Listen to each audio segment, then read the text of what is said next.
સુરતમાં VNSGU સંલગ્ન કોલેજોમાં પરીક્ષામાં ચોરીના કેસો સામે આવ્યા છે। MBBSની પરીક્ષામાં 6 વિદ્યાર્થી ચોરી કરતા પકડાયા। પરીક્ષા વિભાગની સ્ક્વોડે વિદ્યાર્થીઓને રંગે હાથ પકડી પાડ્યા છે।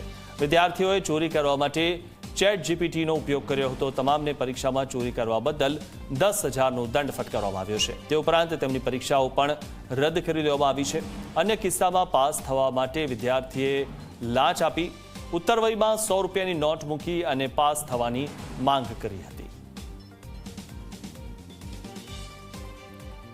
ઇન્ક્વાયરી કમિટીની હતી સભા, એમાં 4 કેસ એવા હતા, 4 ઉત્તરવહી કે જે એમાં વિદ્યાર્થી TYBA નો હતો અને જે તે વખતે પરીક્ષા ઉપર એમાં એને ઇન્ડિયન કરન્સીની નોટ મૂકેલી હતી અને થોડું એમને એક કોમેન્ટ પણ કરી હતી કે સર અથવા મેડમ મને પ્લીઝ પાસ કરી દેજો। આ આન્સર બુક છે તે યુનિવર્સિટીના એસેસમેન્ટ સેન્ટરમાં પરીક્ષક દ્વારા જ્યારે પરીક્ષણ થતું હોય છે તે દરમિયાન એના ધ્યાન પર આવેલી હતી।